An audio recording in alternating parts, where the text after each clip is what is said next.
Think the samurai era was all about male warriors and battles? You're missing half the story. This video will pull back the curtain on the daily lives of samurai women, revealing their hidden strength, intelligence, and undeniable influence that actively shaped one of history's most iconic periods. Are you ready to see history through new eyes? So before you get comfortable, take a moment to like a video and subscribe, but only if you genuinely enjoy what I do here. And let me know in the comments where you are tuning in from and what time it is for you.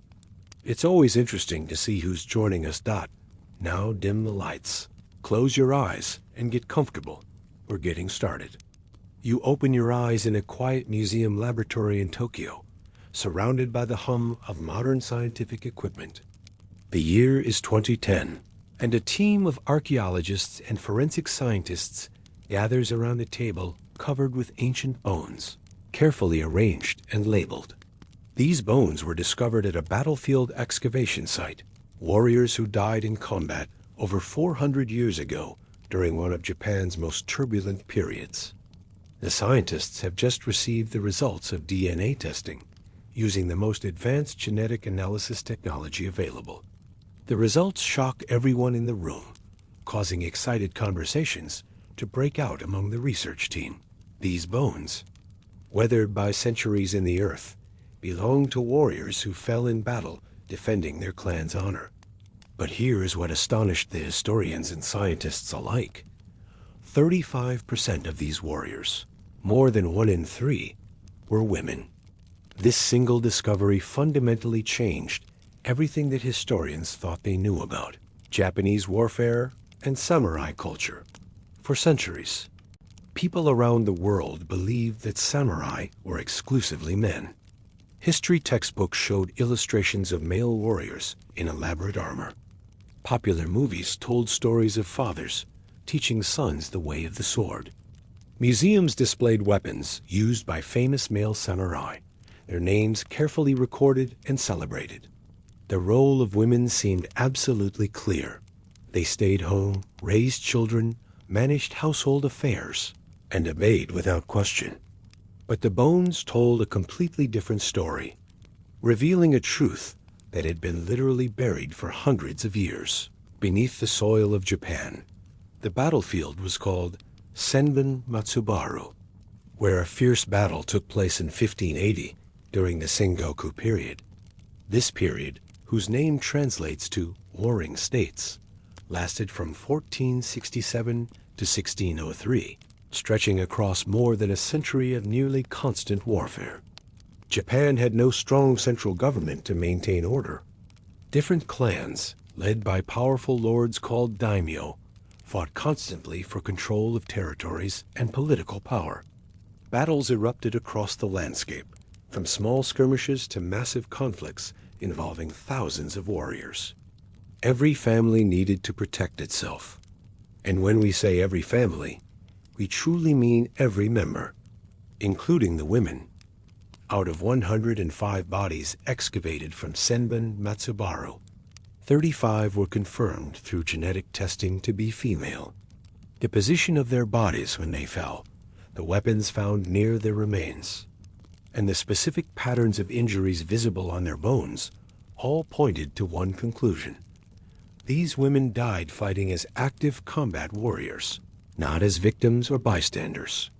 They had trained in martial arts, wielded weapons with skill, and stood their ground against enemy forces until death claimed them.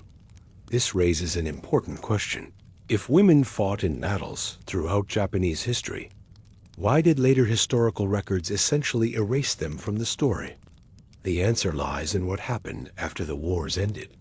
In 1603, a powerful military leader named Tokugawa Ieyasu unified Japan after decades of civil war. He established the Edo period, a time of peace that lasted for 265 years. During this long peace, society underwent massive transformations. The Tokugawa government created strict social rules based on Confucian philosophy from China. According to this philosophy, women occupied a subordinate position in society. Women should obey male authority figures, speak quietly, focus on domestic concerns, and definitely not participate in warfare or demonstrate martial skills. The government and official scholars undertook a project of writing history books to reflect these new ideals. They emphasized stories of male samurai and their loyalty to their lords, praising male warriors and their fighting prowess. The stories of women warriors became inconvenient, not fitting the image of orderly society that the government wanted to project. Gradually and systematically, the stories of female warriors faded from official records. The women warriors became legends and myths and were forgotten almost entirely. For over 300 years, most people believed that samurai culture was exclusively masculine. The famous code of samurai behavior called Bushido was taught as a purely masculine tradition. The samurai sword, the katana, was seen as a man's weapon. The virtues that samurai embodied, honor, courage, loyalty, were presented as male characteristics. But the bones at Senbon Matsubaro preserved the truth. As archaeologists examined other battlefield sites from the Sengoku period with careful attention to evidence, they found similar patterns. At battle after battle across different regions of Japan, the remains of female warriors appeared in significant numbers. Some battlefields revealed that nearly 30% of the warriors who died there were women. This was not rare or unusual. During Japan's age of war, women fighting alongside men was completely normal and necessary for clan survival. The Japanese language has a special term for these women warriors, onna-bugeisha. In Japanese, onna means woman, while bugeisha translates as warrior or martial artist. These were not just women who knew self-defense techniques. These were highly trained professional fighters who learned weapon techniques from early childhood, studied battlefield tactics, and practiced combat for hours every day. They were ready to fight when their families needed them, and they fought with skill and courage that matched any male warrior. The onna-bugeisha were members of the samurai class, born into families of warriors. Their fathers, brothers, husbands, and sons were samurai who lived by the code of martial honor. But unlike the men, who could focus primarily on martial skills and military service, the women faced a demanding balance. They needed to master both the arts of war and the arts of peace. They trained in combat with weapons like the naginata, sword, and dagger, but they also learned to perform the elaborate tea ceremony with perfect grace. They practiced martial techniques, but also studied calligraphy and poetry. They prepared to defend their family's castle, while also learning to manage that castle's household when the men rode off to war. Think about what this meant for girls in samurai families. Imagine you are born into such a family in 1550, right in the middle of the Sengoku period's worst violence. From your earliest memories, you see your father and brothers practicing with swords and spears every morning. You hear lessons about honor, duty, and loyalty. But you also learn from your mother, who teaches you to write beautiful characters with a brush, arrange flowers, and serve tea properly. You might think your life will follow a completely different path from your brothers' lives. But then, one evening when you are 8 years old, your mother takes you to a storage room you have never entered before. She opens a heavy wooden chest and lifts out a long weapon with a curved blade mounted on a pole. This is a naginata, she tells you in a serious voice you have rarely heard. Your grandmother carried this when she defended our castle 15 years ago. Her mother carried it before her. Now you will learn to carry it too. Your training as a warrior begins. This scene played out in countless samurai households during the Sengoku period. Girls received dual education, learning to be proper ladies while simultaneously training to be effective fighters. Both roles were important and necessary. The peaceful arts demonstrated their refinement and high social status. The martial arts ensured their survival when violence erupted. and allowed them to defend their families when the men were away. The women warriors of Japan were not exceptions or rare oddities. During times of war, they were essential, normal, and valued. The archaeological evidence proves this beyond doubt.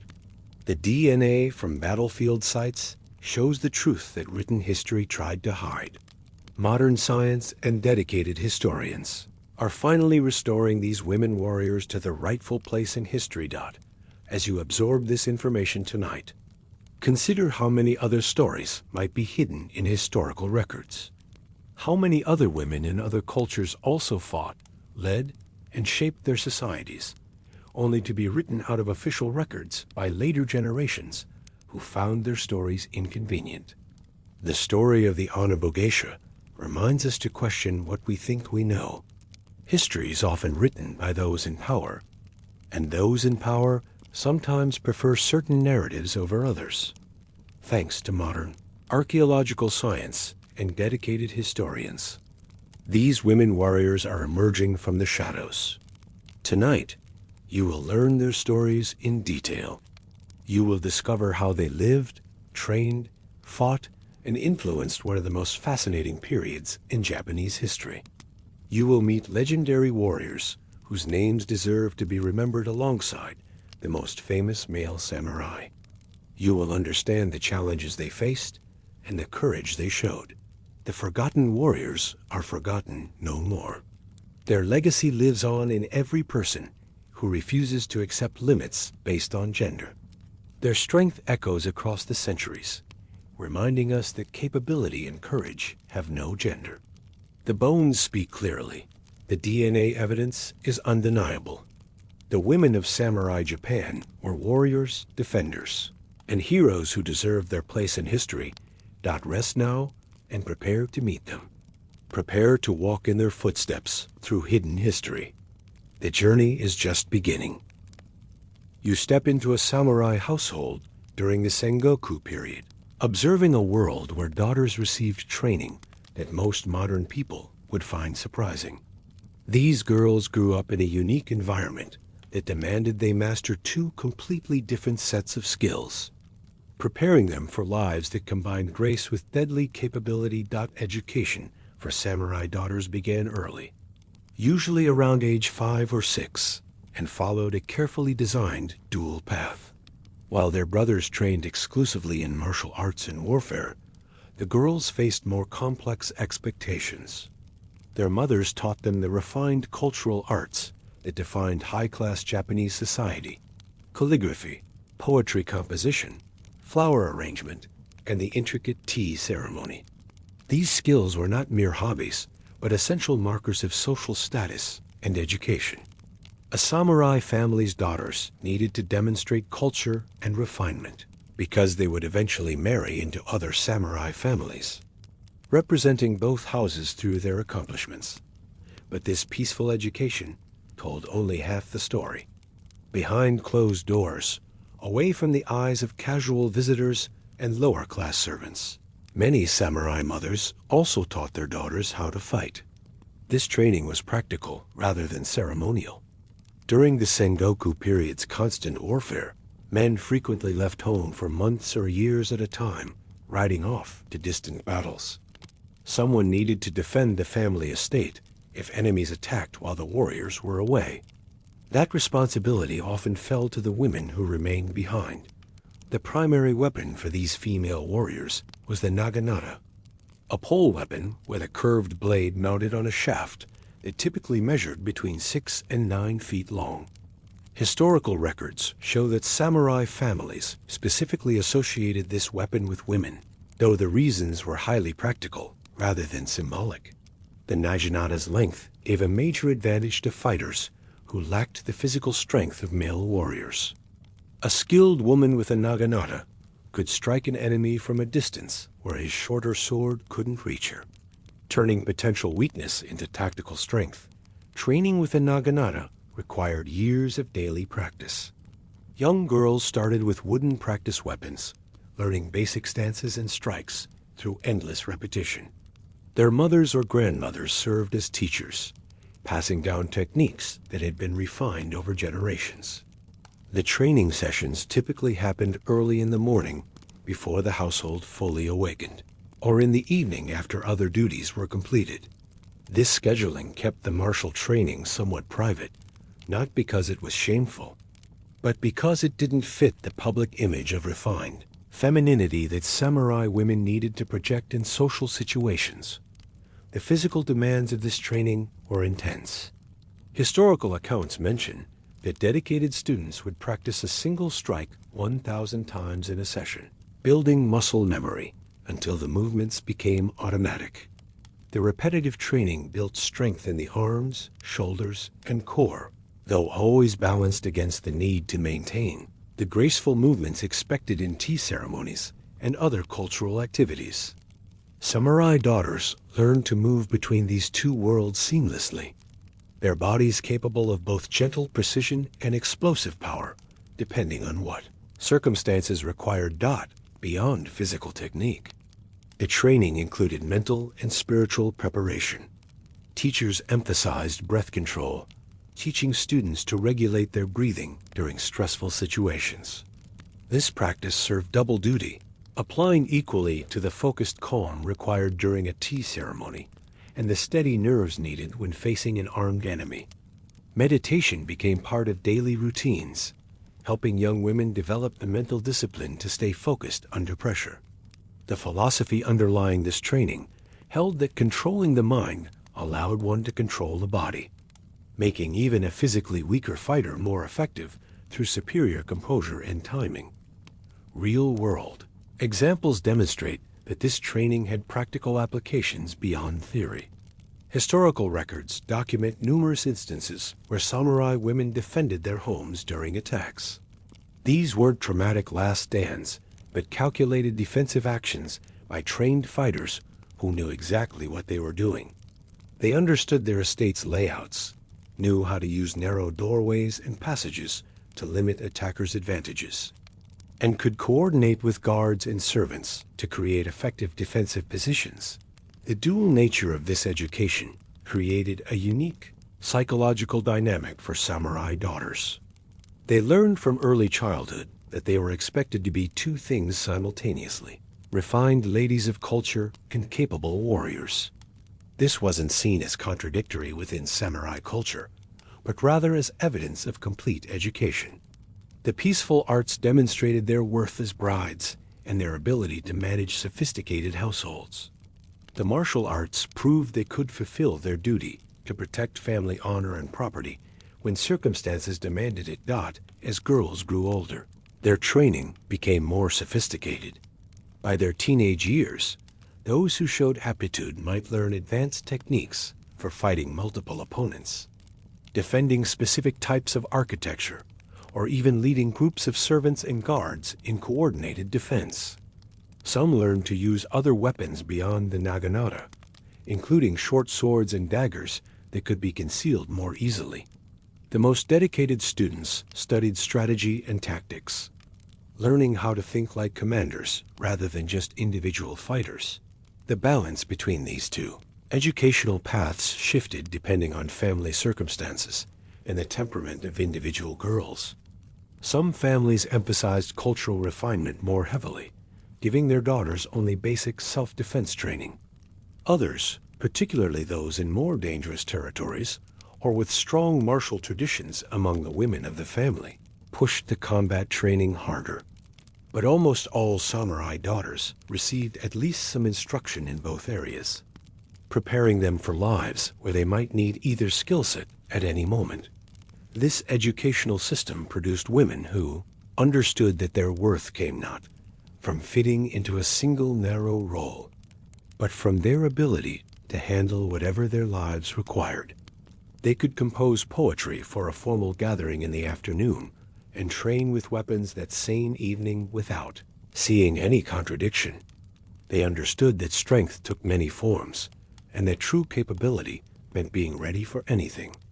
This preparation would prove essential as these girls grew into women who faced the challenges of one of Japan's most violent and unpredictable historical periods.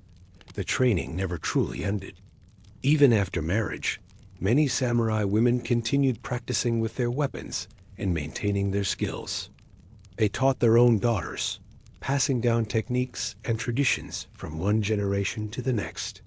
This created an unbroken line of female warriors that stretched across centuries, a tradition that modern archaeology and DNA evidence has finally confirmed existed on a much larger scale than previously believed. The bones found at battlefields tell the truth that written records tried to hide. Samurai women were not just theoretical warriors, but actual fighters who trained seriously and used their skills when necessary. You hold a naginata in your hands, feeling the weight and balance of a weapon that became synonymous with female warriors in feudal Japan. This pole weapon, with its gracefully curved blade mounted on a long wooden shaft, represents one of the most elegant and effective weapons ever designed for combat. Understanding why women chose this particular weapon and how they used it reveals much about the practical realities of warfare in medieval Japan. The naginata's basic construction was deceptively simple, but carefully engineered for maximum effectiveness. The weapon consisted of a wooden shaft, usually made from sturdy oak or another hardwood, measuring anywhere from 6 to 9 feet in length, depending on the wielder's height and strength. At one end, craftsmen attached a curved blade that resembled a small sword, typically measuring between 12 and 18 inches long. The blade curved gracefully, like the famous katana sword, allowing it to slice as well as stab. Some naginata had a small metal cap or spike on the opposite end of the shaft, which could serve as a secondary weapon or help with balance during complex movements. What made the naginata particularly suitable for women? Warriors came down to simple physics and tactical advantage. In hand-to-hand combat, a fighter with a longer weapon has a significant edge over someone with a shorter one. A woman facing a male warrior who wielded a standard katana sword, which measured roughly 3 feet long, could strike him from a distance where his sword couldn't reach her. This range advantage meant that physical strength mattered less than timing, technique, and tactical thinking. A skilled naginata user could keep an opponent at a distance, strike at their legs or hands to disable them, and maintain control of the engagement without ever letting the enemy close the gap. The weapon's length also provided psychological advantages in combat situations. An approaching enemy facing a naginata had to deal with a constantly moving blade that could strike from multiple angles and distances. The shaft allowed for quick direction changes and recovery between strikes, making it difficult for opponents to predict attack patterns. Historical combat manuals describe how naginata users could create a defensive zone around themselves, a sphere of threat that enemies had to penetrate at their peril. This defensive capability proved especially valuable when protecting fixed positions like castle gates or narrow corridors, where the naginata user could face opponents one at a time, rather than being overwhelmed by numbers. Training in naginata techniques required years of dedicated practice to reach true proficiency. Students began by learning basic stances, positioning their feet and body to maintain balance while wielding the long weapon. Proper footwork was essential because the naginata's length and weight meant that losing balance could leave a fighter vulnerable for crucial seconds. Teachers emphasized keeping the center of gravity low and stable, with knees slightly bent and weight distributed evenly. This stance appeared in both naginata practice and in tea ceremony training, showing how samurai culture integrated different skills into a cohesive whole. The fundamental strikes with a naginata followed specific patterns that maximized the weapon's advantages. The overhead strike brought the blade down in a powerful arc, using gravity and the weapon's weight to generate force. This attack could target an enemy's head, shoulders, or hands holding their weapon. The horizontal sweep moved the blade parallel to the ground, targeting legs to disable an opponent's mobility or striking at the midsection. The thrust used the blade's point like a spear, extending the naginata's reach even further for quick, precise attacks. Advanced practitioners learn to chain these basic movements together into flowing combinations, transitioning smoothly from defense to offense and back again. Beyond these basic techniques, EXPERIENCED Naginata users developed sophisticated strategies for different combat situations. When facing multiple opponents, the spinning movements of the naginata created a protective circle that kept attackers at bay from all directions. The long shaft allowed for sweeping motions that could engage 2 or 3 enemies simultaneously, forcing them to maintain distance or risk being struck. Historical accounts describe how skilled practitioners could face odds of 5 or 6 to 1 by using the weapon's reach to prevent coordinated attacks, dealing with enemies one at a time as they tried to close distance. The naginata also excelled in defensive situations, which made it particularly valuable for women warriors protecting their homes. When defending a narrow gateway or doorway, a naginata user could stand back from the opening and strike at anyone trying to enter, using the architecture itself as part of their defense. The attackers faced a blade appearing from unexpected angles, unable to effectively use their numbers advantage in the confined space. Archaeological evidence from castle and estate defenses shows that many structures included positions specifically designed for naginata use, with narrow passages and raised platforms that gave defenders with long weapons clear advantages. The philosophical dimension of naginata training went beyond physical technique.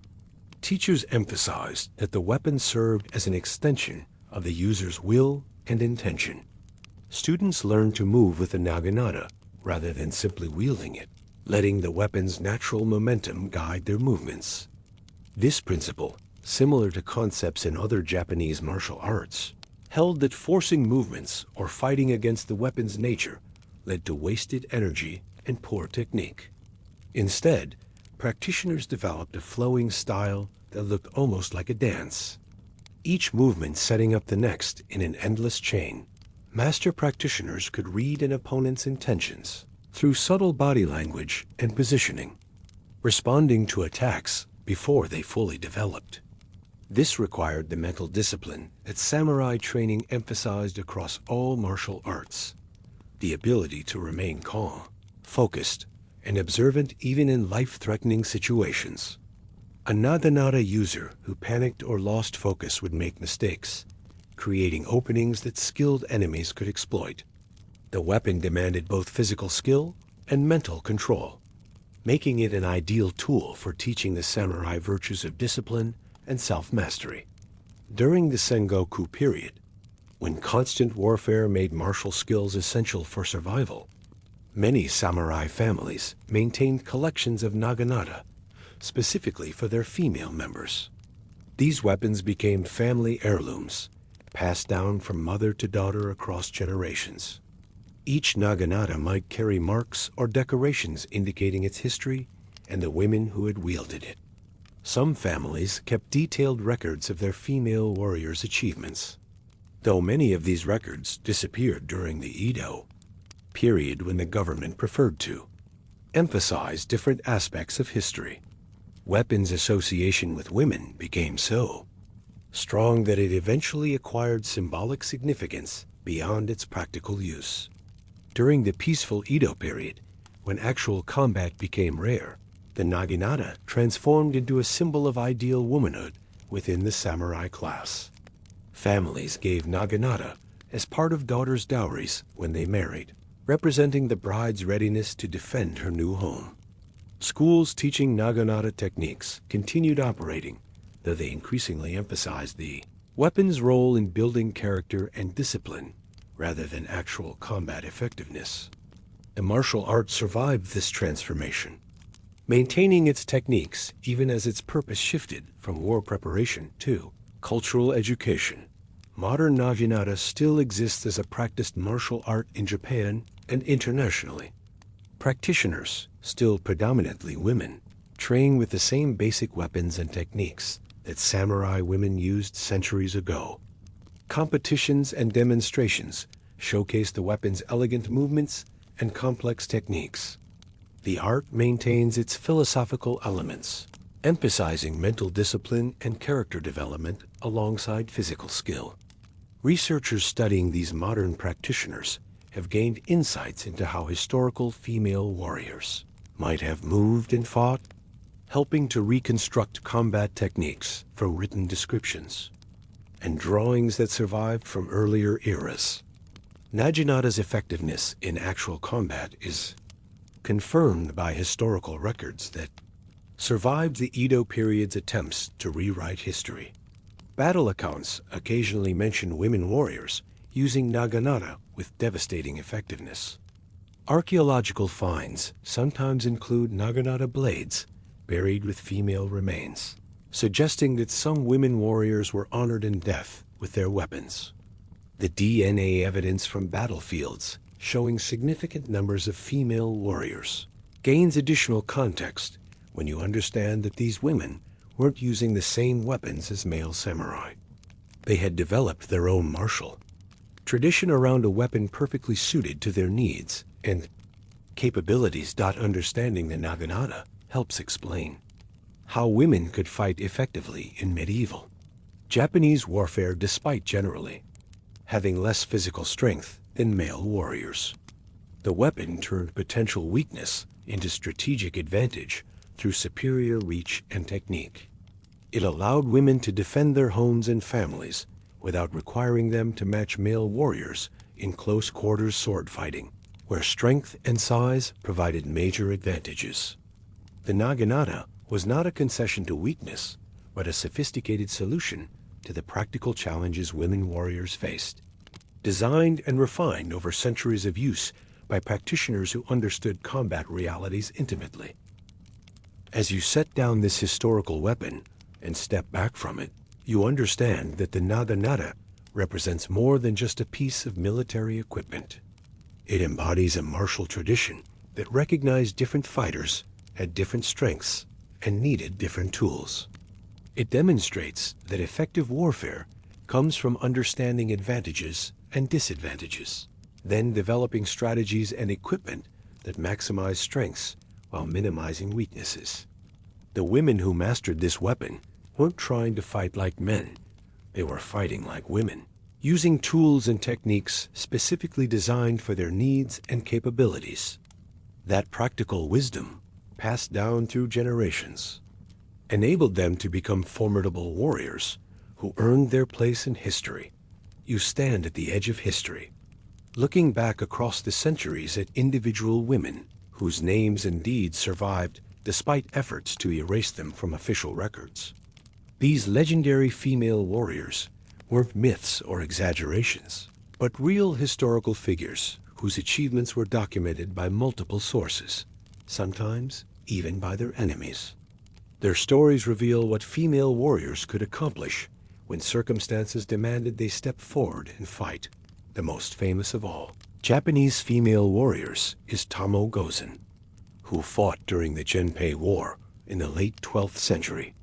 Historical chronicles describe her as a warrior worth 1,000, ready to confront a demon or a god, mounted or on foot. She served Minamoto no Yoshinaka, a powerful general fighting for control of Japan during this turbulent period. Multiple historical sources mention her, including the Hike Monogatari, the great epic chronicling the Genpei War, giving her story unusual credibility for a female warrior from this era. Gozen's martial skills extended across multiple weapons and combat styles. Chronicles specifically mention her expertise with the bow, one of the most important weapons in medieval Japanese warfare. Mounted archery required extraordinary skill because the warrior had to control a horse with their legs, while drawing and firing a powerful bow that could penetrate armor at considerable distances. Historical accounts claim Tomoe could ride the most difficult horses that other warriors couldn't control, guiding them with her knees while her hands remained free for her weapons. She also wielded the sword with exceptional ability, engaging in close combat when circumstances required it. Her most famous documented achievement came during the Battle of AIZU in 1184. where her lord Yoshinaka faced overwhelming enemy forces in what would be his final stand. As the battle turned against them, and most of Yoshinaka's warriors fell or fled, Tomoe remained fighting at his side. Historical accounts describe how she charged into enemy ranks and engaged Onda no Hachiro Morshig, a renowned warrior known for his strength. In single combat before both armies, she pulled him from his horse, pinned him against her saddle, and either killed him or took his head, depending on which historical version you read. This feat, witnessed by hundreds or thousands of warriors on both sides, became legendary and ensured her name survived in multiple independent chronicles. What happened to Tomoe after this battle remains uncertain, with different historical sources providing conflicting accounts. Some claim Yoshinaka ordered her to flee so that he wouldn't die with a woman by his side, believing it would shame his reputation. Others suggest she survived the battle and later became a nun, living out her remaining years in a monastery. A few sources claim she married another warrior and lived quietly for decades. The multiple versions of her later life suggest that historical chroniclers struggled to fit such an exceptional female warrior into their understanding of how women's lives should unfold, creating different endings that seemed more acceptable according to their values. Another extraordinary female warrior from roughly the same period was Hangaku Gozen, who fought in the early 13th century during continuing conflicts following the Genpei War. She commanded troops during the defense of Torasakayama Castle in 1201, leading about 3,000 warriors against the significantly larger forces of the Kamakura shogunate. Historical records specifically note her tactical decisions and her personal courage during the siege, suggesting she wasn't merely a symbolic leader, but an active military commander making strategic choices. During the siege, Hangaku personally fought from the castle walls, wielding a naginata against attackers trying to scale the fortifications. Multiple chronicles mention that she killed or wounded numerous enemy soldiers before an arrow struck her in the leg, finally bringing her down. Even after this injury, she continued directing the defense until the castle's fall became inevitable. The attacking forces captured her alive, and historical records note that her captors treated her with unusual respect, recognizing her courage and skill, even though she had fought against them. What makes Hangaku's story particularly interesting is what happened after her capture. Instead of executing her, which would have been standard treatment for enemy commanders, the victorious Kamakura forces arranged for her to marry one of their warriors, Asari Yoshido. Historical documents don't tell us whether this marriage was forced or if Hangaku had any choice in the matter. But the fact that the authorities chose marriage rather than execution suggests they viewed her differently than they would have viewed a male enemy commander. This different treatment reveals the complex attitudes toward female warriors, even among those who fought against them, respected for their courage and skill, yet not quite fitting into the categories that society had created for dealing with captured enemies. Moving forward to the Sengoku period, we find Tachibana Jinchio, one of the few women who actually inherited leadership of a samurai clan and commanded troops as its legitimate head. Born in 1569, she became clan leader at age 7 when her father died without male heirs. This wasn't completely unprecedented in Japanese history, but it remained quite rare.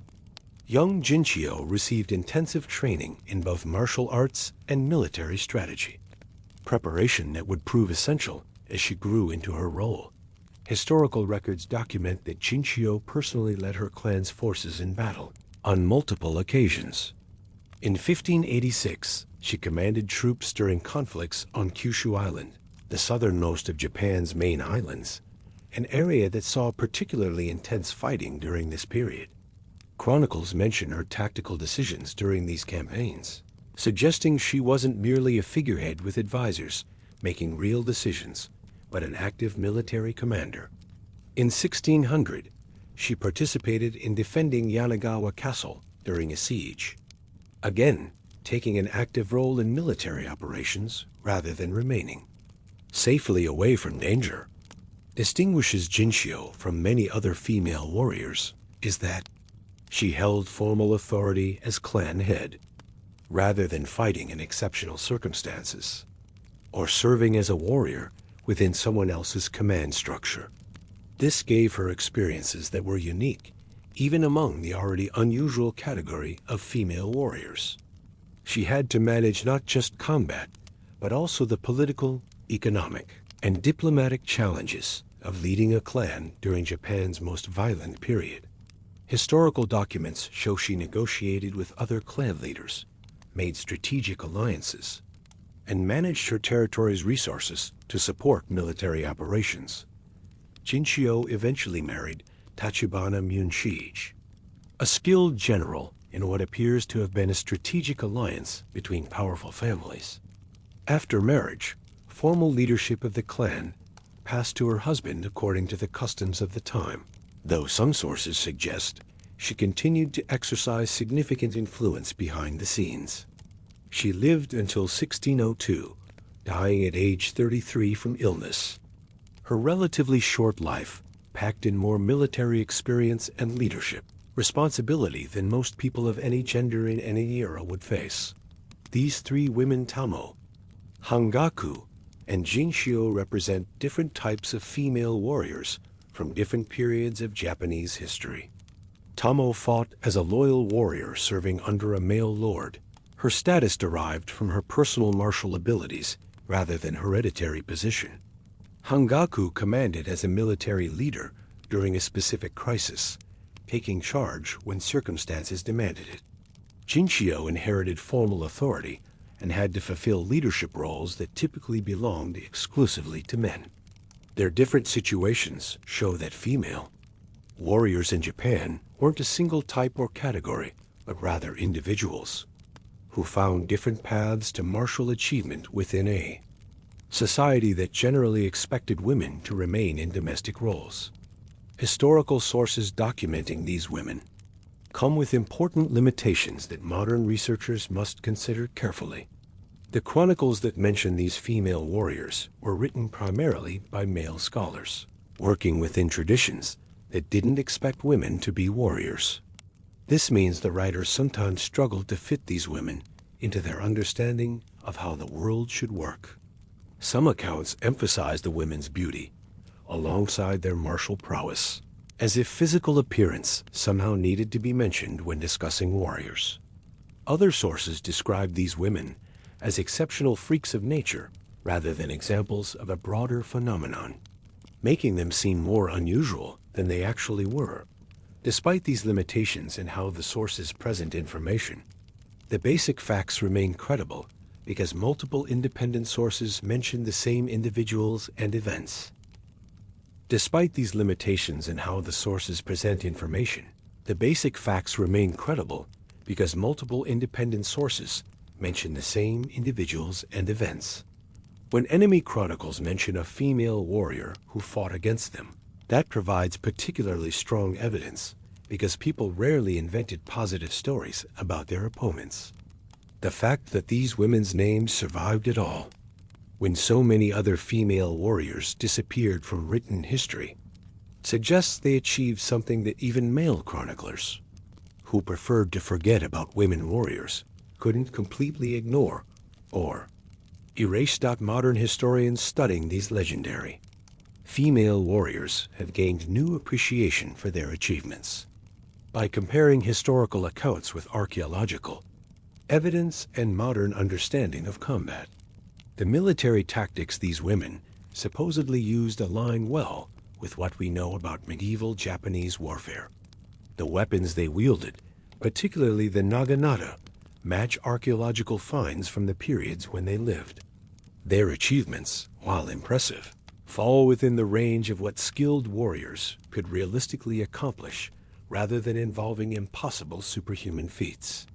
All of this evidence supports the conclusion that these stories, while perhaps embellished in some details, describe real women who really fought and really achieved remarkable things.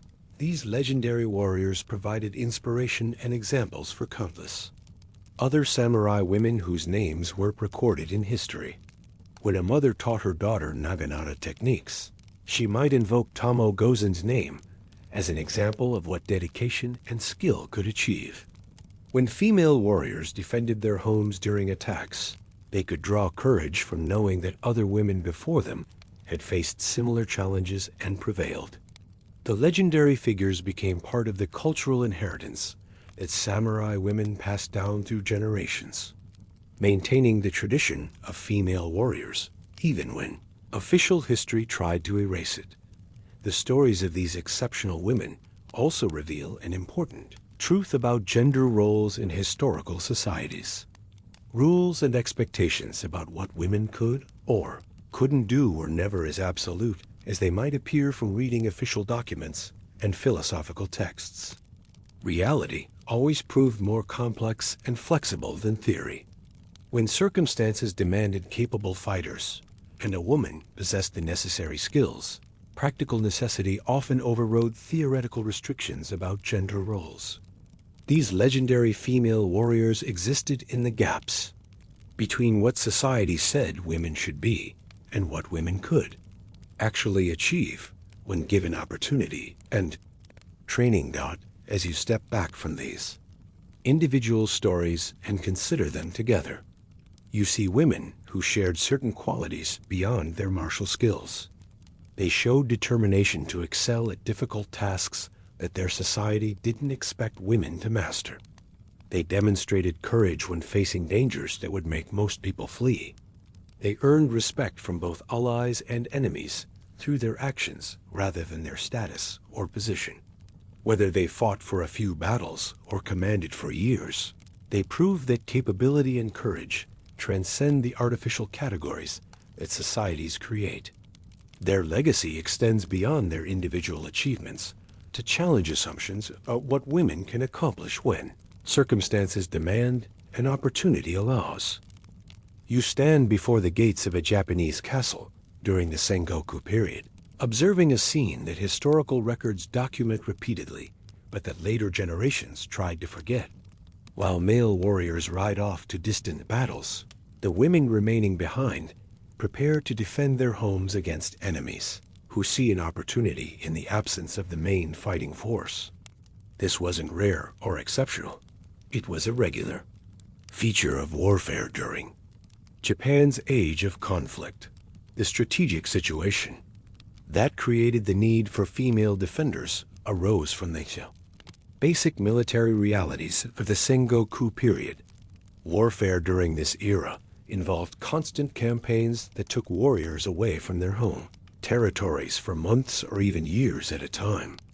A daimyo might call his samurai to join a campaign hundreds of miles away, and those warriors had no choice but to go, leaving their estates and families vulnerable.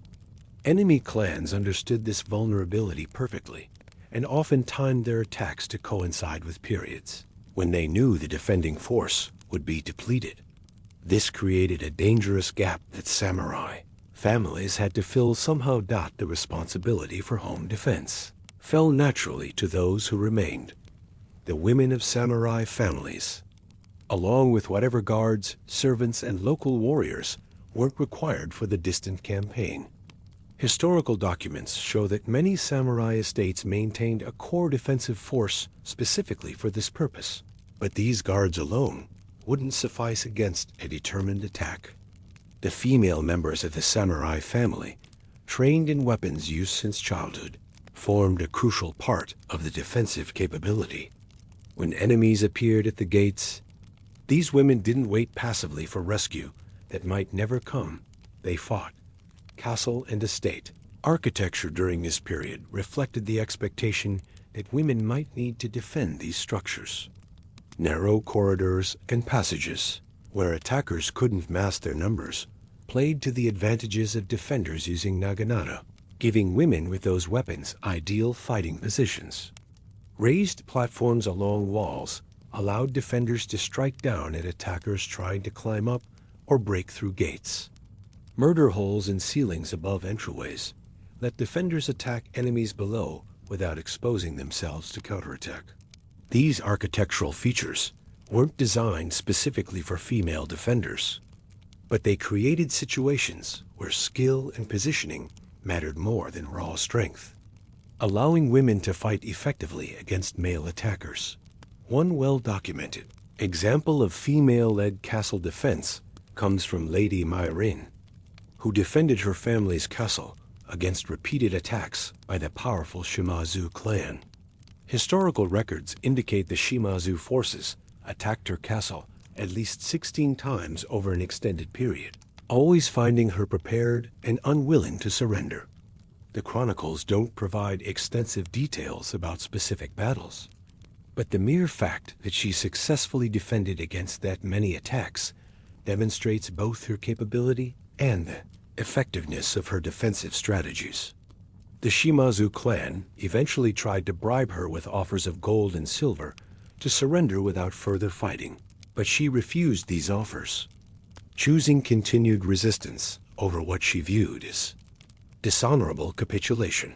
What makes Lady Myron's story particularly interesting is that historical sources credit her not just with personal martial skill, but with strategic thinking and leadership ability.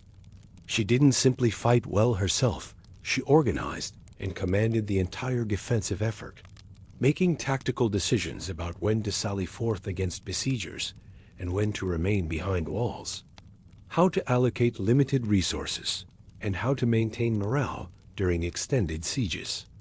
The chronicles suggest that male warriors under her command followed her orders without apparent objection, accepting her authority because she demonstrated competence and earned their respect through effective leadership. Another notable example involves Kaiheim, who defended Oshi Castle in 1590 during Toyotomi Hideyoshi's campaign to unify Japan.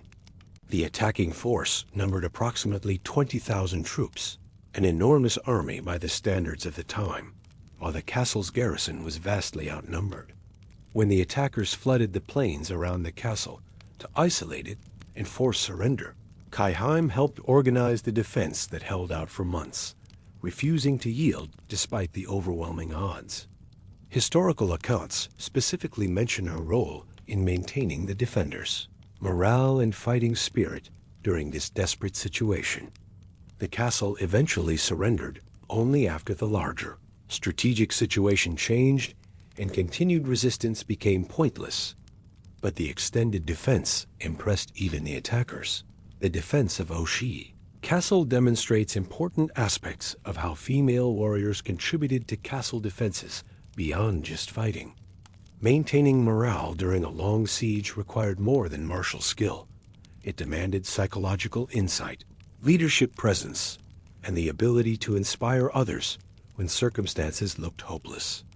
Samurai women who managed complex households in peacetime possessed exactly these skills, giving them natural advantages in the kind of sustained defensive operations that sieges required.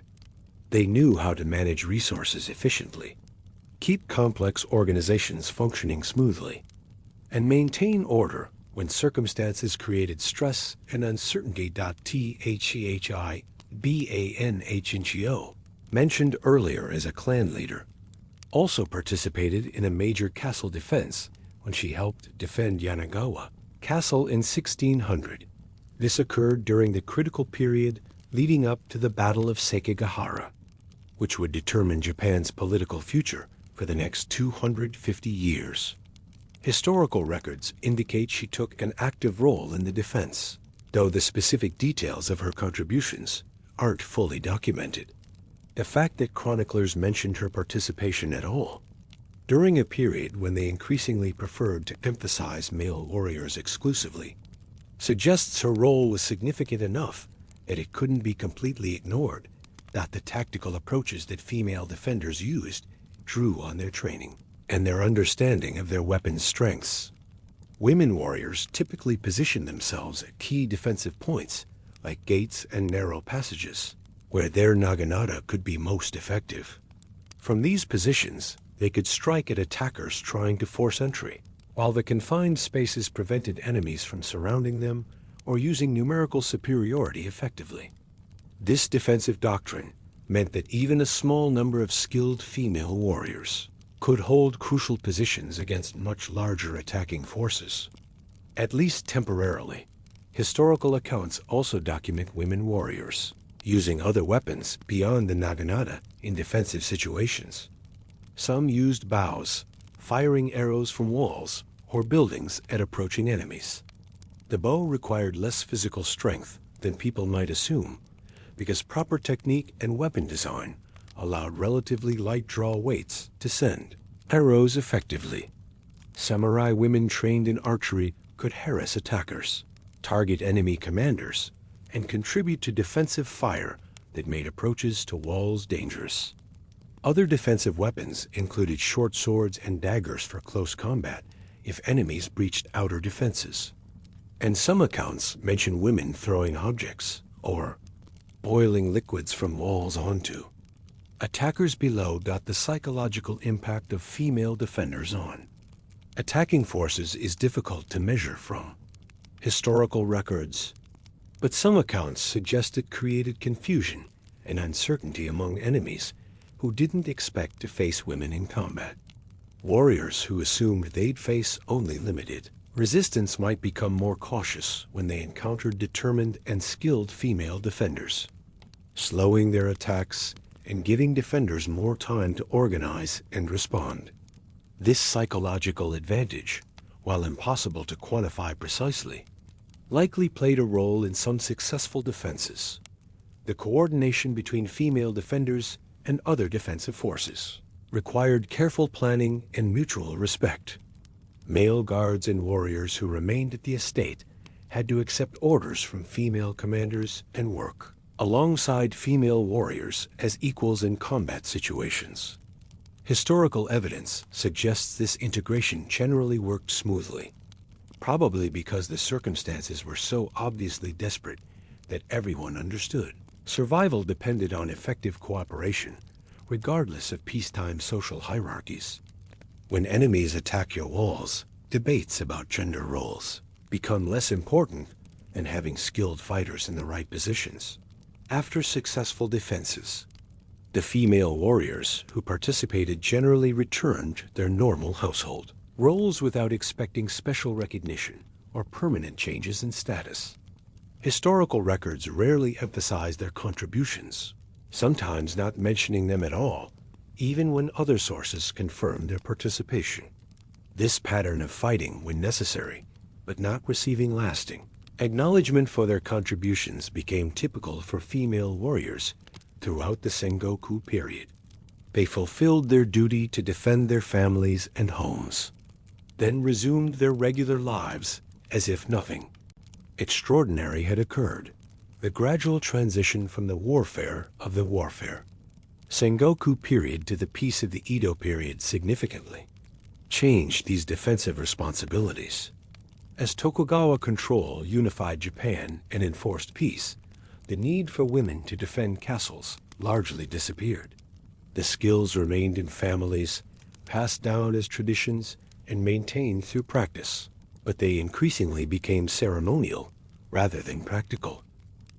By the late Edo period, most samurai women trained with naginata primarily for discipline and tradition rather than serious expectation they'd ever need to use those skills in actual combat. The female warriors who had once defended castles and saved their families became quiet traditions that families remembered privately but didn't discuss publicly. Modern historians studying castle defenses during the Sengoku period have gained appreciation for how important these female defenders were to the overall military system of the era. Without women warriors able to hold estates against attacks, the male warriors couldn't have left for extended campaigns with any confidence. Their families and properties would still exist when they returned. The entire strategic structure of Sengoku warfare depended on this home defense capability, and women warriors provided an essential part of it. Recognizing this contribution helps modern people understand that medieval Japanese warfare wasn't just about samurai armies fighting pitched battles in fields. but also involved complex, defensive networks where women played crucial roles. The castle defenders represent perhaps the most clearly practical application of female martial training during this period. These weren't symbolic warriors or legendary figures whose stories might be exaggerated. They were regular samurai women using their training for its intended purpose, defending their homes when circumstances required it. Their stories, though often undocumented or lost to history, multiplied across thousands of estates and hundreds of years, creating a tradition of female defensive warfare that was absolutely ordinary and normal for people living through it, even though later generations tried to forget it ever existed. You observe a samurai woman's daily life during the Sengoku period, witnessing the complex balance she maintained between two completely different sets of responsibilities. This dual existence defined the reality for women in warrior families, requiring them to master skills that seemed contradictory, but were actually both essential for survival and family honor during Japan's most violent era. The morning in a samurai household typically began before dawn with martial training, while servants still slept and before the household's daily routines demanded attention. Samurai women practiced with their naginata in private courtyards or secluded areas. This early timing served practical purposes beyond just finding quiet time for practice. Training with weapons built strength and maintained skills that might rust without regular use. But it also needed to happen away from the eyes of visitors and lower-class servants who might not understand or approve of women engaging in martial activities. The pre-dawn hours provided privacy and allowed women to complete their weapons training before transitioning into their public roles as refined ladies managing sophisticated households. Training ended and the household awakened. These same women who had been wielding deadly weapons just hours earlier transformed into managers, overseeing complex domestic operations. A samurai estate during the Sengoku period functioned like a small business or even a small government, requiring sophisticated management skills. The women handled financial accounts, tracking income from rice production and other agricultural activities, while managing expenses for maintaining the estate, supporting the samurai family's military obligations, and providing for the many people who depended on the household for their livelihoods. Managing servants and workers required diplomatic skills and clear authority. A typical samurai estate employed dozens or even hundreds of people, including guards, craftsmen, farmers working the land, and household servants performing specialized tasks. The women of the samurai family coordinated all these people's activities, resolved disputes, assigned tasks, and ensured that everyone understood their responsibilities.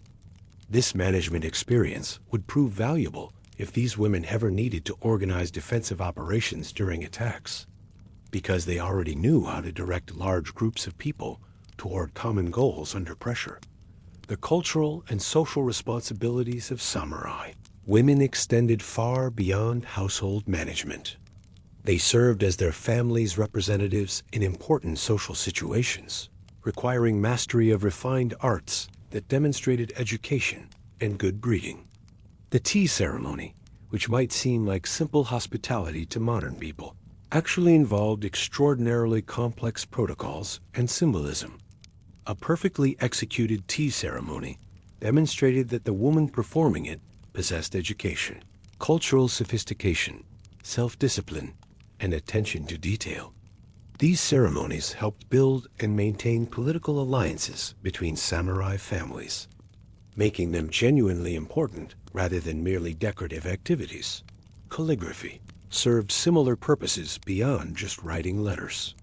The style and quality of a person's handwriting immediately communicated their level of education and cultural refinement to anyone who saw their written work.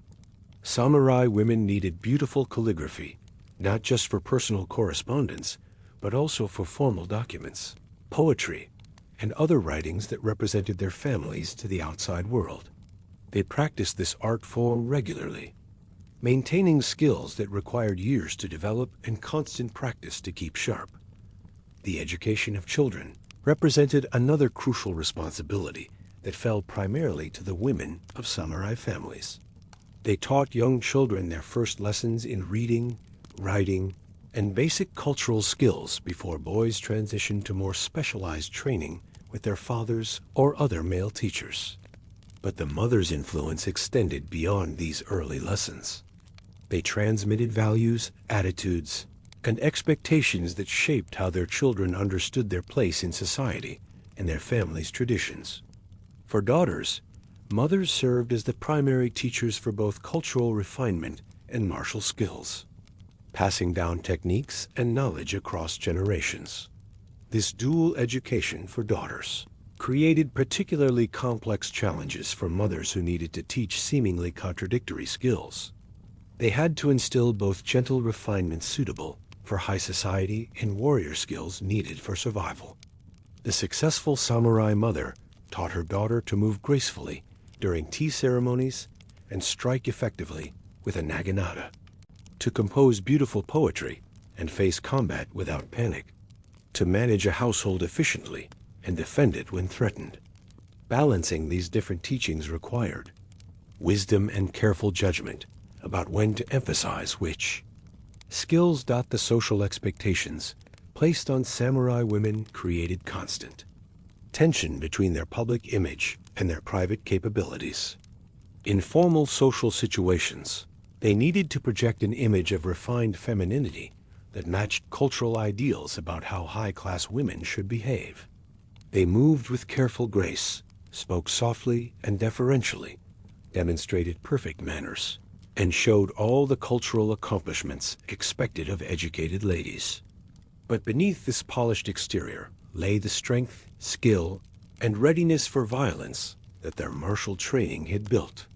This contradiction between public image and private capability became such a normal part of life that women navigated it without apparent effort, switching between different modes as circumstances required. The relationship between samurai women and their husbands varied considerably depending on individual personalities and family circumstances. But certain patterns appeared consistently. When husbands were home, they held formal authority over household decisions and represented the family in official matters. But during the frequent long absences required by military campaigns, wives assumed complete responsibility for managing estates and protecting family interests. This meant that many samurai women spent more time functioning as autonomous leaders than as subordinates to their husbands, giving them practical authority that didn't always match their theoretical subordinate status. Historical documents occasionally reveal tensions between the official ideology that emphasized women's subordination and the practical reality that often required female leadership. Some records show samurai women making significant decisions about property, business matters, and even military alliances during their husbands' absences, decisions that the husbands accepted upon return because circumstances had demanded someone take action.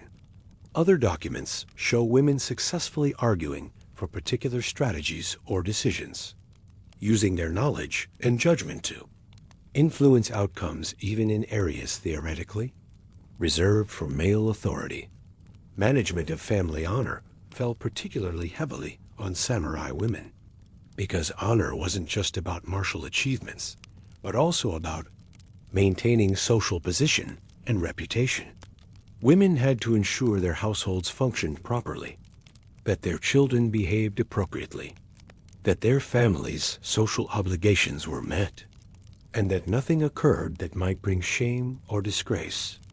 This responsibility for honor extended to being ready to fight or die if circumstances demanded it, because allowing enemies to violate the household without resistance would damage the family's reputation far more than a woman fighting in its defense. The psychological burden of living this double life must have been considerable. Though historical documents rarely discuss the emotional experiences of samurai women directly, they needed to maintain readiness for violence while living peaceful lives, to stay prepared for dangers that might never materialize, to keep sharp skills they hoped never to use. Modern psychologists would recognize this as a form of constant low-level stress, always maintaining vigilance and readiness, even during peaceful periods. The mental discipline that martial training emphasized probably helped women manage this stress, giving them techniques for staying calm and focused despite uncertainty. As women aged and their roles evolved, the balance between different responsibilities shifted. Young wives focused more on learning to manage their new households and adapting to their husbands' families. Middle-aged women often held the most authority and responsibility, managing complex households while training the next generation. Elderly women frequently became honored advisors whose experience and wisdom earned them respect and influence, even as their physical capabilities declined. Throughout these life stages, the dual nature of their education and capabilities remained relevant, though the emphasis between different aspects shifted as circumstances changed. The daily schedule that allowed samurai women to fulfill all these different responsibilities required remarkable time management and energy. A typical day might include pre-dawn martial training, morning management of household affairs, afternoon cultural activities like tea ceremony or calligraphy, evening supervision of children's education, and additional time for planning, correspondence, and countless other tasks. This demanding schedule built both physical stamina and mental discipline, preparing women for the even more intense demands they might face during crisis. The support networks among samurai women helped them manage these complex lives and maintain their various skills. Mothers taught daughters, creating generational connections that passed down knowledge and techniques. Women who married into the same clan shared information and supported each other through challenges. These networks remained somewhat invisible to historical records because they operated privately, but their existence was essential for maintaining the tradition of female warriors across generations. The contradiction between what samurai women could do and what society officially expected them to do created a curious situation where capabilities existed but weren't openly acknowledged. Everyone in samurai families knew that women trained with weapons and could fight effectively.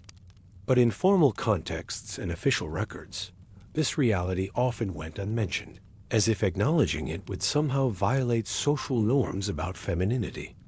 This gap between reality and official acknowledgement became so normal that people navigated it without comment, understanding that some truths remained private even though everyone knew them. This complex daily reality of balancing multiple worlds and responsibilities continued throughout the Sengoku period, defining what life meant for women in warrior families. They weren't simply wives and mothers who happened to know some self-defense techniques. They were sophisticated managers, cultural practitioners, educators, and warriors all at once, capable of transitioning smoothly between these different roles as circumstances demanded. Understanding this reality helps modern people appreciate that medieval Japanese women, at least those in the samurai class, lived lives far more complex and capable than simplified stereotypes suggest. They were neither purely domestic figures nor purely martial ones, but complete people handling multiple demanding roles with skill and determination. You witness one of history's most dramatic transformations as Japan transitions from constant warfare to enforced peace in 1603. The change happens almost overnight in historical terms, and it will fundamentally alter what it means to be a samurai woman in ways that erase centuries of tradition within just a few generations. The Battle of Sekigahara in 1600 effectively ended the Sengoku period's chaos when Tokugawa Ieyasu decisively defeated his rivals and claimed supreme power. 3 years later, he accepted the title of shogun and established a government that would maintain iron control over Japan for the next 265 years. This wasn't just another warlord seizing power. It was the beginning of a social revolution that would reshape every aspect of Japanese society, including the roles and capabilities of women. The Tokugawa shogunate understood that maintaining peace required more than just military dominance. They needed to fundamentally restructure society so that rebellion became not just difficult, but almost unthinkable. They created an elaborate system of laws and social regulations that governed everything from where people could live to what they could wear and how they could behave.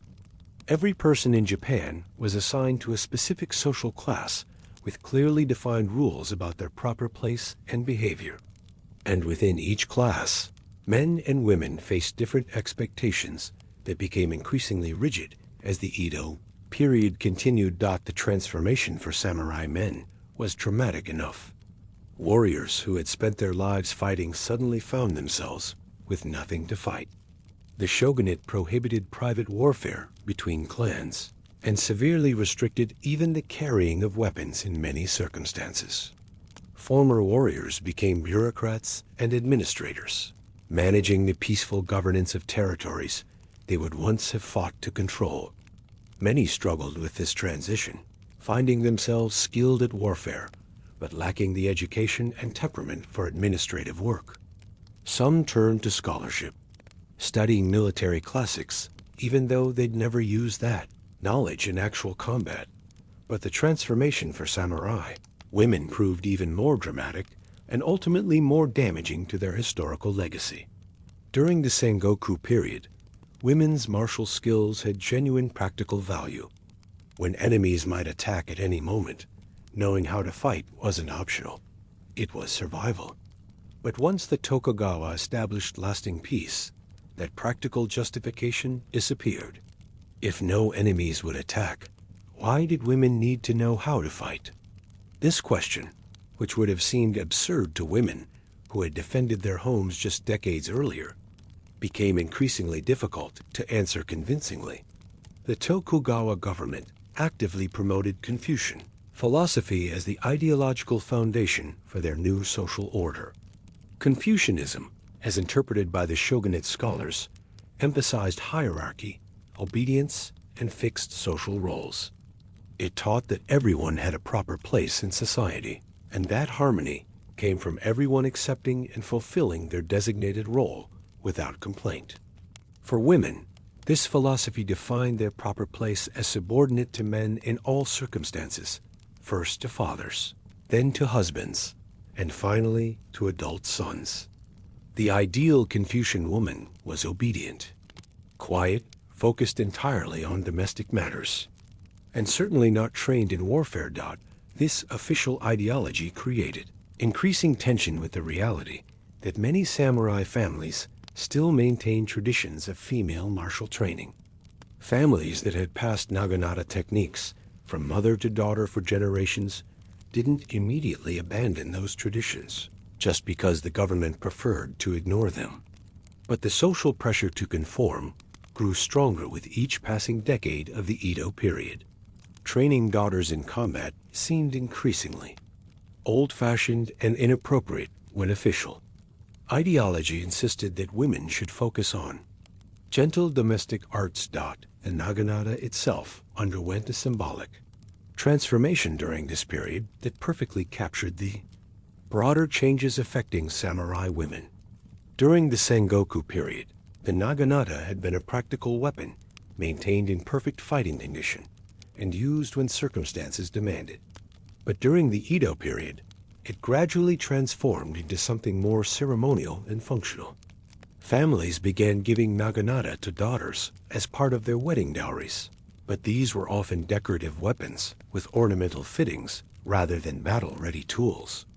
The symbolism shifted from this, woman can fight if necessary, to this family maintains traditional customs, a subtle but profound change in meaning. Schools teaching naginata techniques continued, operating throughout the Edo period, but their purpose and approach evolved significantly. Early in the period, These schools still taught practical combat techniques, much as they had during the Sengoku era. But gradually, the emphasis shifted toward character building, physical fitness, and cultural tradition, rather than actual fighting capability. By the late Edo period, many Naginata schools functioned more like modern martial arts classes, focused on sport and personal development rather than serious combat training. The techniques remained largely the same, but the context and purpose had transformed completely. The restrictions on women's autonomy extended beyond just martial training. The Tokugawa government created elaborate regulations controlling where women could travel, requiring special permissions for journeys beyond local areas. They couldn't easily visit distant family members, travel for business purposes, or move between different territories without official approval. These restrictions made it harder for women to maintain the networks and connections that had supported female warriors during earlier periods. Knowledge and traditions that had spread between families and regions became more localized and isolated. Education for samurai daughters during the Edo period increasingly emphasized qualities like obedience, modesty, and domestic skills, while downplaying or eliminating martial training entirely. New instructional texts appeared teaching proper behavior for women, and these almost never mentioned weapons training or defensive capabilities. Instead, they focused on poetry, calligraphy, tea ceremony, and the management of household affairs. A samurai daughter educated in the late Edo period might know nothing about the martial traditions her great-grandmother had practiced, with that knowledge lost within just a few generations. Yet the traditions didn't disappear completely despite all these pressures. Many families quietly continued training their daughters in naginata and other martial arts, maintaining traditions that officially didn't exist anymore. These families understood that peace, however long it lasted, might eventually end. They remembered the Sengoku period, when martial skills had been essential for survival, and they weren't willing to completely abandon capabilities that had once saved their ancestors' lives. This quiet resistance to official ideology created a hidden counter-tradition that preserved some martial knowledge even during centuries of peace. The lives of individual women during the Edo period show fascinating variations in how different families and regions handled these transitions. Some women continued serious martial training throughout their lives, maintaining warrior skills that society increasingly considered unnecessary or inappropriate. Others practiced only ceremonially, going through the motions of techniques they'd never use seriously. Still others abandoned martial training entirely, focusing exclusively on the cultural accomplishments that society now valued more highly. These variations depended on family traditions, regional cultures, and individual temperament rather than following any single, universal pattern. The psychological impact of this transformation from warrior to symbol deserves consideration. Imagine being a samurai woman in the early Edo period, trained by your mother, who had actually defended the family estate during attacks in her youth. You learned the same techniques she used in real combat, but you would almost certainly never face similar circumstances. Your skills were genuine, but their purpose had evaporated.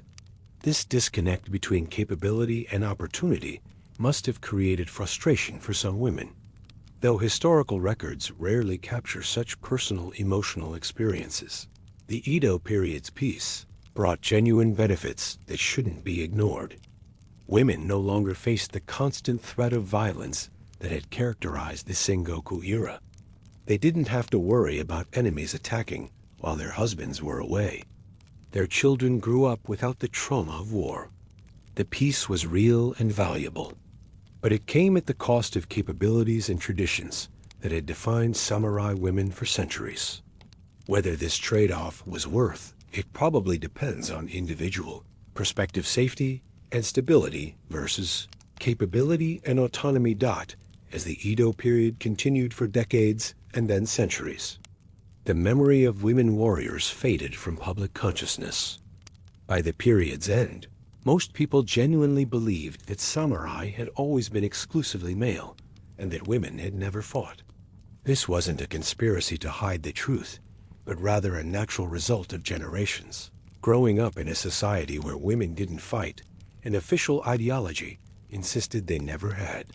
The transformation was so complete that when modern historians began discovering evidence of female warriors, many people initially dismissed it as impossible or exaggerated.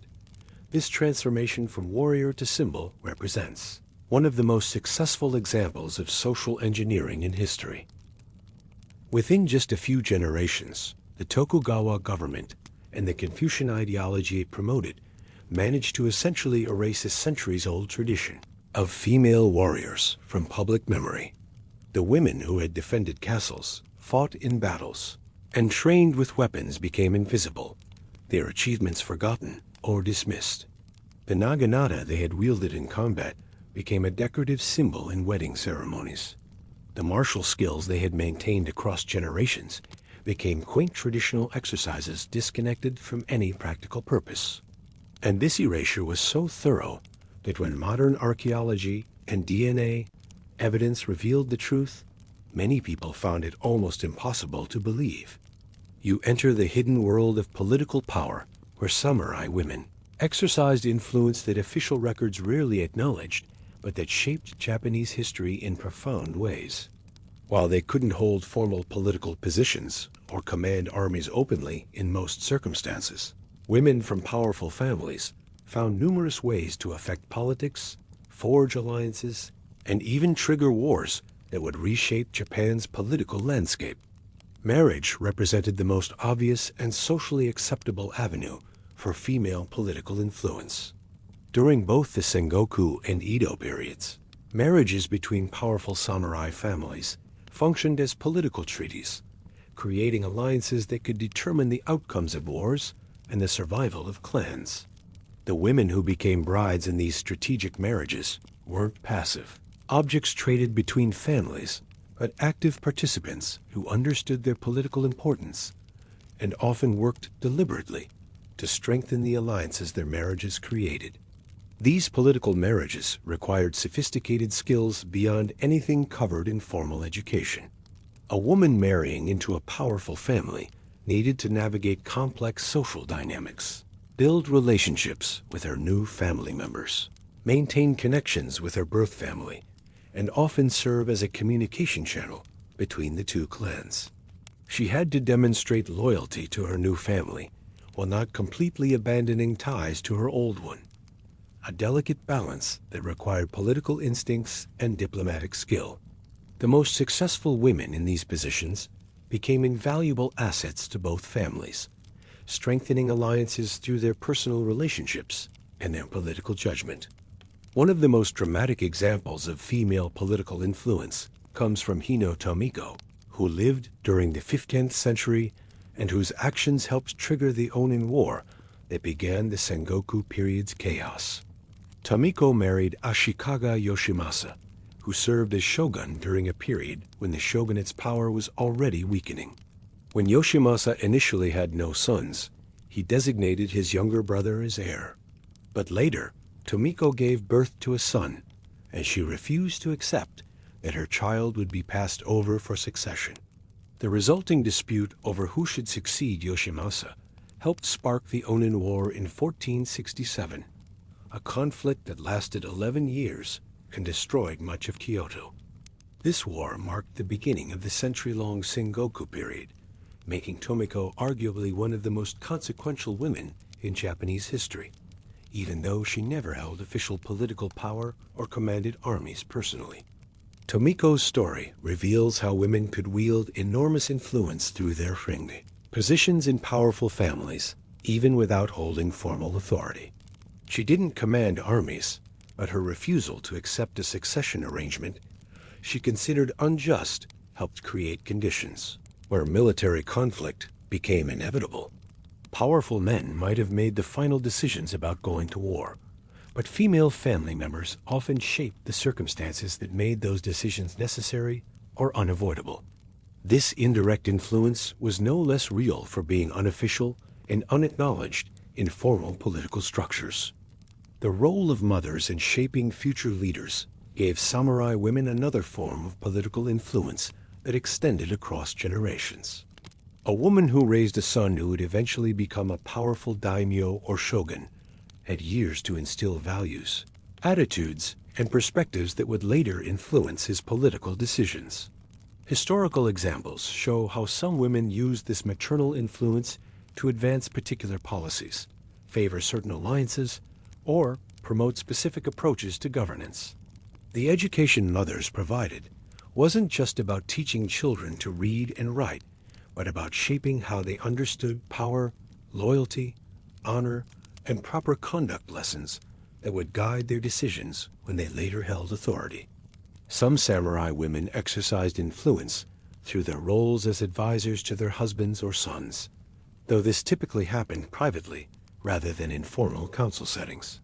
A daimyo might publicly claim to make decisions independently while actually relying heavily on his wife's or mother's judgment about political situations, alliance opportunities, or threats from rivals.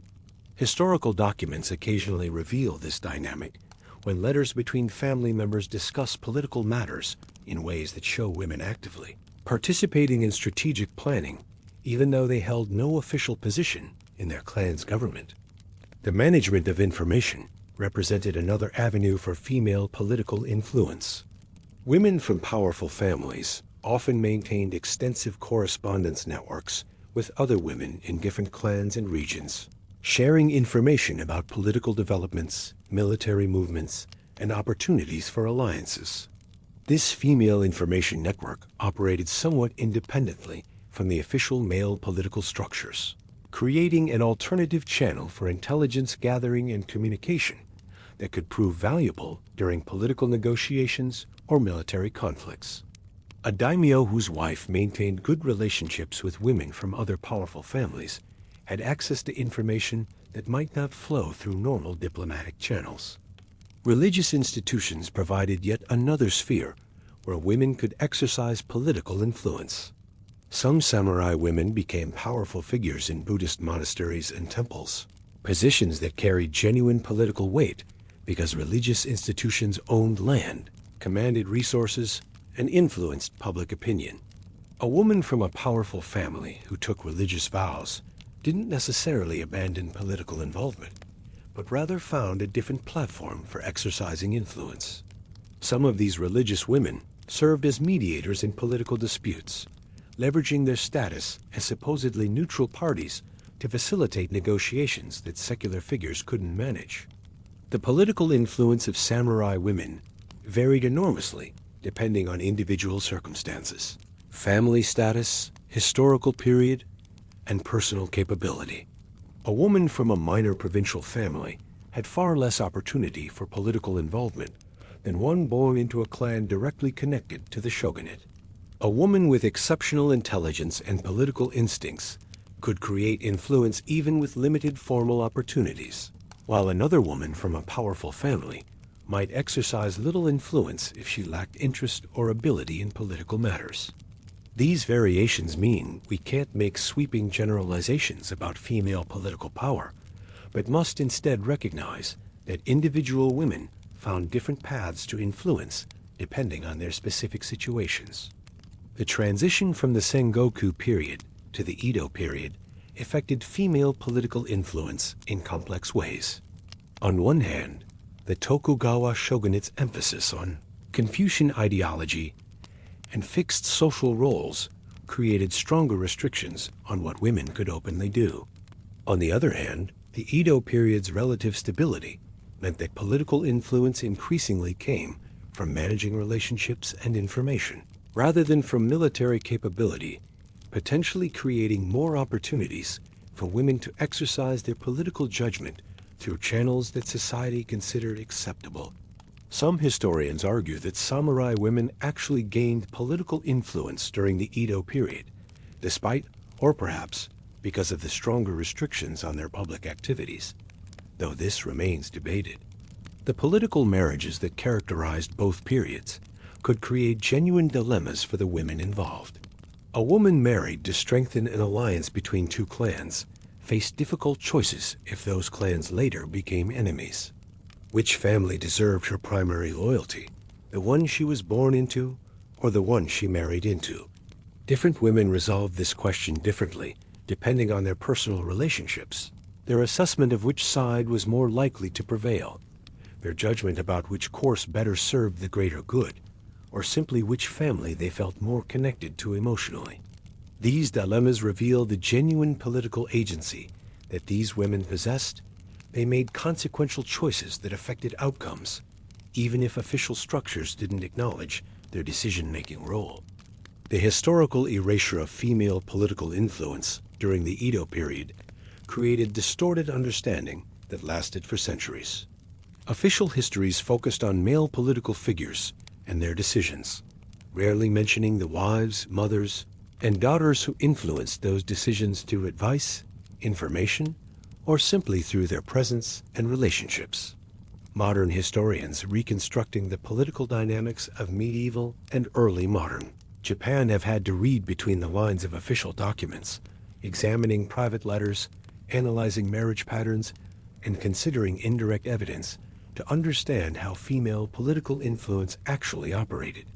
This research reveals that politics in samurai society was never exclusively male, though the official records tried to present it that way. Understanding female political influence in samurai society requires recognizing that power takes many forms beyond formal authority. A woman who couldn't hold official position or command armies might nonetheless shape critical political outcomes through her relationships. Her advice, her information networks, and her influence over family members who did hold official power. This informal influence was real and consequential, even though it left fewer traces in historical records than formal political actions. The women who exercised this influence understood power's reality versus its appearance, working effectively within a system that officially denied them authority while actually depending on their judgment and capabilities. You stand at a pivotal moment in Japanese history when centuries of tradition collide with the forces of modernization in a conflict that will mark the final chapter of the samurai era. The year is 1868, and Japan is tearing itself apart over whether to embrace Western influence or maintain traditional ways. This civil war, called the Bashin War, will produce the last significant appearance of female warriors fighting in Japanese history. A dramatic and tragic finale to a tradition stretching back centuries. The political situation that created this conflict began in 1853, when American Commodore Matthew Perry arrived with warships and forced Japan to open its ports to foreign trade after more than 200 years of isolation. This intrusion triggered a crisis that divided Japan between those who wanted to embrace Western technology and modernization and those who believed Japan should expel the foreigners and maintain traditional ways. The Tokugawa shogunate, which had ruled Japan since 1603, found itself caught between these opposing forces and increasingly unable to satisfy either side. By 1868, the political situation had deteriorated into open warfare between forces supporting the emperor in Kyoto, who advocated for modernization and ending the shogunate, and forces supporting the Tokugawa shogun in Edo, who represented traditional authority and the old order. The AIZU domain in northern Japan became one of the Tokugawa shogunate's most loyal supporters, and its samurai prepared to fight what they understood might be a doomed defense of traditions they held sacred. The domain's leaders knew they faced the imperial forces equipped with modern Western weapons, but they chose honor and loyalty over pragmatic surrender. Among those preparing for battle was a young woman named Nakano Takeko, who was 21 years old and exceptionally skilled in martial arts. She had trained since childhood in both literary arts and weapons, receiving unusually comprehensive education from her adoptive father, who taught martial arts. Takeko's skills with the naginata were particularly impressive, and she had even served as a martial arts instructor herself, teaching other women the weapon techniques that had been passed down through generations. When war came to the AIZU domain, she faced a decision about whether to simply wait out the conflict safely or actively participate in defending what she believed in. Takeko petitioned the AIZU domain leadership for permission to form a women's combat unit that could fight alongside the men defending their territory. This wasn't completely unprecedented. The tradition of female warriors defending their homes stretched back centuries, though it had become increasingly ceremonial during the long Edo period peace. But official military units, composed entirely of women and formally integrated into defensive operations, was unusual even by historical standards. The AIZU authorities initially denied her request, considering it inappropriate or perhaps unnecessary to formally organize female combatants. Takeko refused to accept this rejection. She gathered a group of about 20 women, including her mother and sister, who were willing to fight despite lacking official authorization. They called themselves the Joshitai, meaning women's army, and armed themselves with naginata, the traditional weapon of female warriors. These women put on armor, some of it old family pieces that hadn't been used in actual combat for generations, and prepared to fight against the imperial forces advancing on their domain.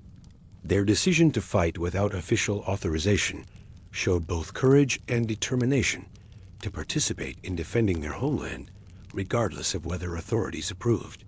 The Battle of AIZU began in earnest in the autumn of 1868, and the Joshitai chose to defend the Yanagibashi Bridge area, a crucial crossing point that imperial forces would need to capture.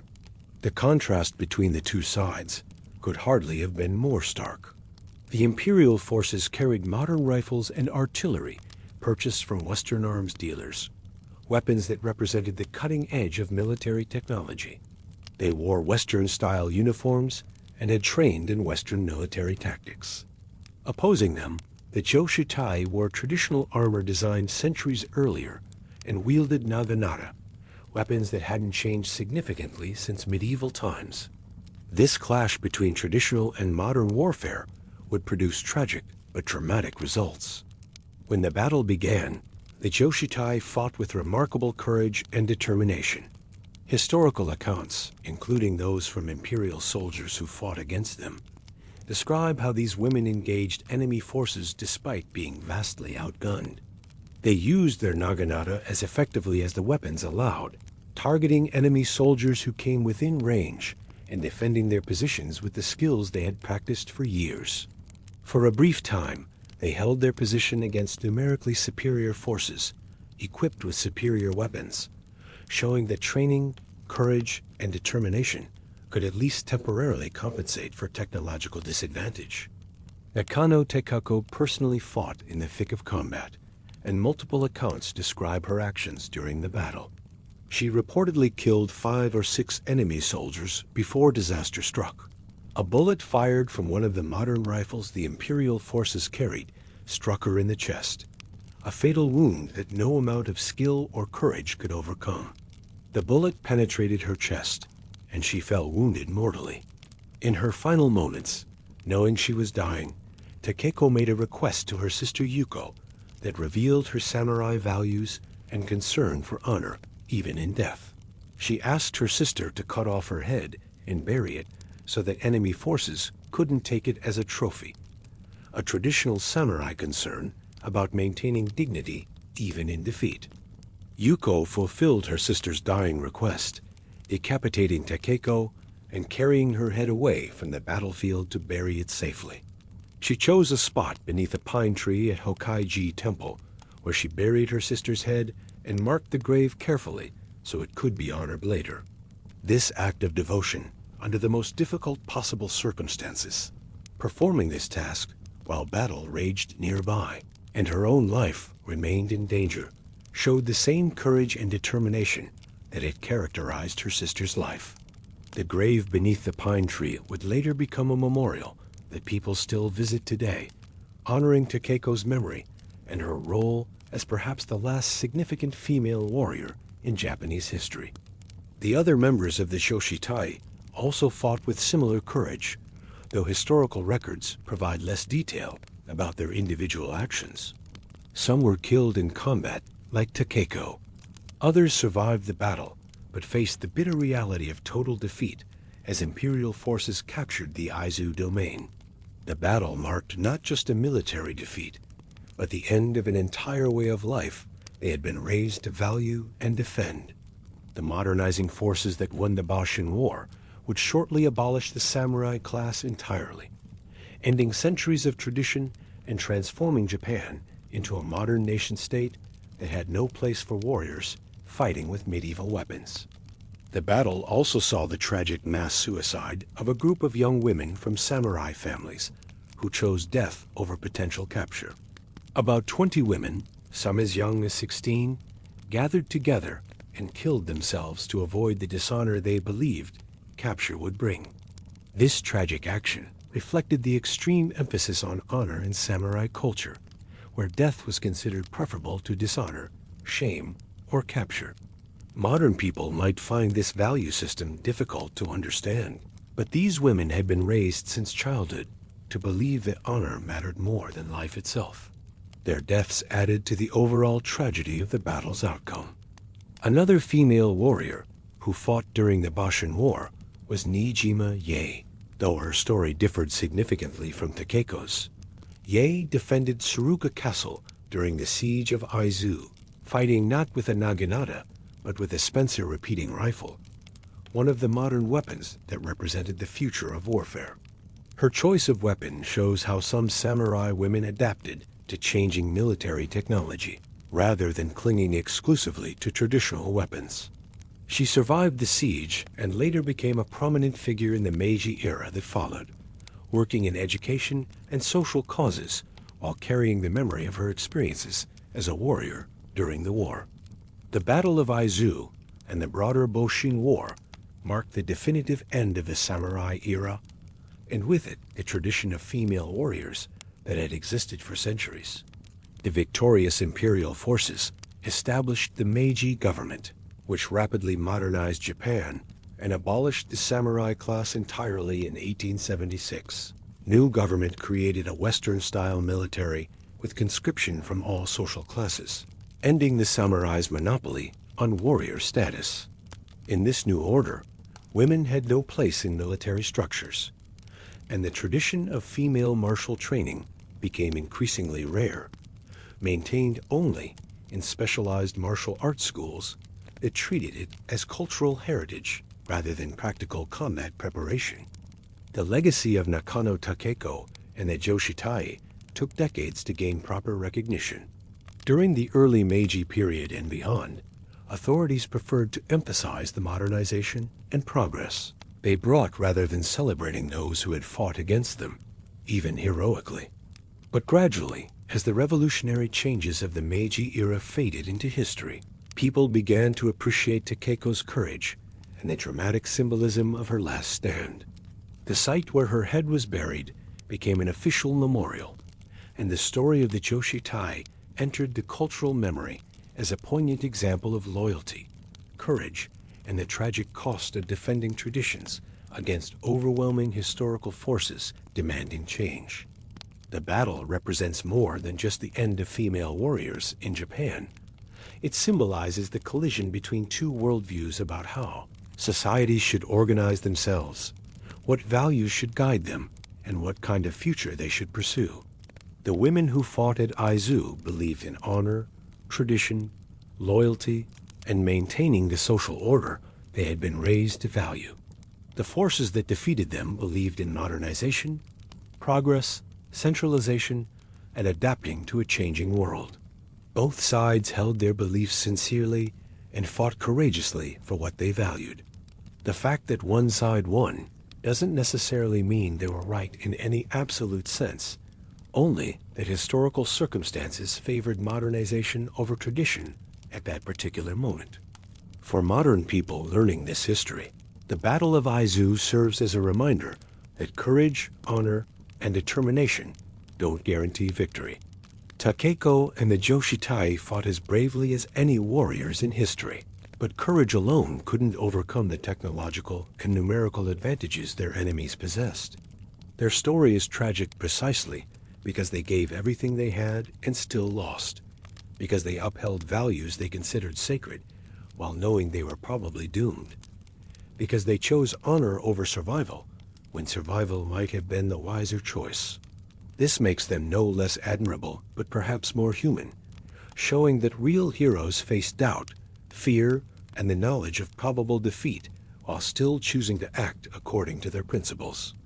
You step forward into modern times to witness how the legacy of female warriors continues to influence Japan and inspire people worldwide more than 150 years after Nakano Takeko's death at the Battle of AIZU. The tradition that authorities tried to erase, that history books ignored for generations, has experienced a remarkable revival as archaeology, scholarship, and popular culture have recovered the lost stories of women warriors and restored them to their rightful place in history. The memorial to Nakano Takeko at Hokaiji Temple in AIZU has become an important historical site that thousands of people visit each year. The grave beneath the pine tree where her sister buried her head remains carefully maintained, and the local community has erected monuments and markers explaining her story for visitors who want to learn about her life and sacrifice. Each autumn, during the AIZU Autumn Festival, local women dress in traditional clothing and carry naginata in a memorial ceremony honoring Takeko and the other women who fought during the Battle of AIZU. This annual ceremony keeps her memory alive and ensures that new generations learn about female warriors who actually existed, fought, and died defending what they believed in. The archaeological discoveries that began emerging in the late 20th and early 21st centuries fundamentally changed how historians understand female warriors in Japanese history. The DNA analysis of bones from battlefields, like Senbin Matsubaru, provided scientific proof that women participated in warfare on a much larger scale than written records suggested. These weren't isolated exceptional cases, but rather evidence of a widespread tradition that official histories had systematically erased. When scientists announced that 30 to 35% of warriors' remains from certain Sengoku period battlefields were female, it forced a complete reevaluation of assumptions about gender roles in medieval Japanese warfare. Modern martial arts schools teaching naginata techniques maintain the tradition that samurai women practiced for centuries, though now the emphasis is on sport, personal development, and cultural preservation rather than actual combat preparation. The All Japan Naginata Federation, established in 1955, oversees competitions and standardized training that ensures traditional techniques are preserved and passed down to new generations. Practitioners, still predominantly women, train in traditional clothing and practice the same basic movements that women warriors used in actual combat centuries ago. While nobody expects to fight in battles anymore, the training builds physical fitness, mental discipline, and connection to historical traditions. These modern naginata practitioners sometimes participate in demonstrations at cultural festivals and historical reenactments, showing audiences what female warriors' combat techniques actually looked like. These demonstrations serve an educational purpose beyond just entertainment, helping people visualize how women fought and understand that the weapons and techniques were real and effective rather than ceremonial or symbolic. A skilled modern practitioner wielding a naginata in a demonstration can give audiences visceral understanding of why medieval warriors found this weapon so effective and why women specifically adopted it as their preferred weapon. The story of female samurai has also entered popular culture in ways that bring these historical figures to audiences who might never read academic history books. Manga, anime, video games, and movies have featured female warriors inspired by historical figures like Tomoe Gozen and Nakano Takeko. While these fictional portrayals often take liberties with historical facts for dramatic purposes, they've helped restore awareness that women warriors really existed in Japanese history.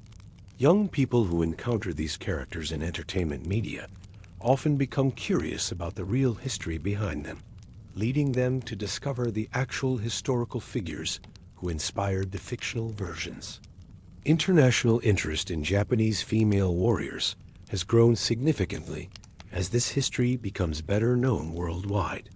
Martial artists, feminists, historians, and people simply interested in compelling stories have all found inspiration in the tales of women who mastered weapons, defended their homes, and fought in battles despite living in societies that officially expected them to remain in domestic roles. The female warriors of Japan have become symbols of capability and determination, overcoming cultural restrictions, showing that human potential transcends the arbitrary limits that societies impose based on gender. The academic study of female warriors has become a recognized field within Japanese history scholarship, with researchers examining both the military and social aspects of this tradition. Historians now study how women trained, what weapons they used, what battles they fought in, how society viewed them, and how official histories erased their contributions. This scholarly work has produced numerous books, articles, and conference presentations that ensure the topic receives serious academic attention rather than being dismissed as minor or insignificant. Each new discovery or analysis adds to our understanding of these women's lives and contributions. The feminist movement has found particular inspiration in the stories of female samurai, though the relationship between feminism and this history is more complex than simple celebration. Some feminists point to female warriors as evidence that women have always been capable of achievements that societies tried to prevent them from pursuing. Others note that these women lived in a deeply hierarchical and patriarchal society, and that their achievements shouldn't romanticize the overall position of women in medieval Japan. Both perspectives have merit, and the discussion itself shows how historical female warriors continue to spark contemporary debates about gender, capability, and social roles. Museums in Japan have begun featuring exhibitions specifically about female warriors and women's roles in samurai society more generally. These exhibitions display weapons that women used, armor they wore, letters they wrote, and art depicting them. By making this history visible and accessible, museums help ensure that future generations will know about female warriors rather than growing up with the mistaken belief that samurai were exclusively male. Some exhibitions have traveled internationally, bringing this history to audiences worldwide who have less access to Japanese historical sites and archives. The story of female samurai also raises broader questions about how history gets written and remembered. The fact that a tradition documented in multiple sources, practiced for centuries, and involving thousands of women could be essentially erased from public memory within just a few generations shows how powerful official narratives can be in shaping what people believe about the past. This realization has encouraged more critical approaches to history generally, prompting questions about what other traditions, achievements, or groups might have been similarly erased from historical records because they didn't fit the narratives that authorities preferred to promote. Modern Japanese women sometimes invoke the tradition of female warriors when discussing contemporary issues about women's roles in society, work, and public life. A historical precedent of women fighting, leading, and exercising agency can serve as a counter-argument to claims that Japanese culture inherently restricts women to subordinate roles. While one must be careful not to oversimplify complex historical realities or use history inappropriately to support contemporary political positions, the basic fact remains that Japanese women have a heritage of capability and courage that extends far beyond what stereotypes about Asian women might suggest. The revival of interest in female warriors has also sparked discussions within Japan about women's roles in the modern military. Japan's self-defense forces have historically been male-dominated, but the example of historical female warriors has been mentioned in debates about expanding opportunities for women in military roles. While these discussions involve many factors beyond historical precedent, the knowledge that women fought effectively in Japan's past can at least challenge assumptions that women inherently cannot serve as warriors or that military service is naturally masculine. Educational curricula in Japan have begun incorporating more information about female warriors and women's roles in Japanese history generally. Textbooks that once ignored or minimized women's contributions now include sections about female samurai, making this information available to students as part of their standard education rather than requiring them to seek out specialized sources. This change in education ensures that future generations will grow up knowing this history is a normal part of Japan's past rather than as surprising revelations discovered later in life. The legacy of female samurai ultimately demonstrates that capability and courage have no gender, that cultural restrictions on what people can achieve are often arbitrary and harmful, and that recovery of lost history can change how we understand both past and present.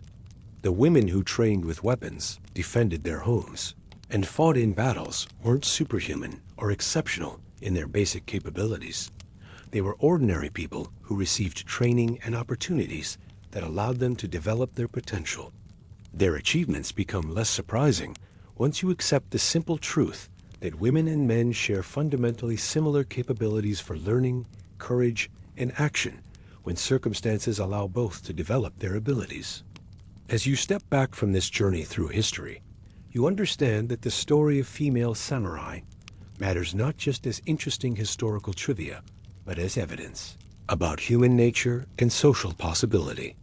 These women proved that gender roles are cultural constructions rather than biological imperatives, that societies can change dramatically in how they understand what women can do, and that recovering erased history can challenge contemporary assumptions about what seems natural or inevitable. Their legacy lives on every time someone questions whether certain roles or achievements truly need to be limited by gender.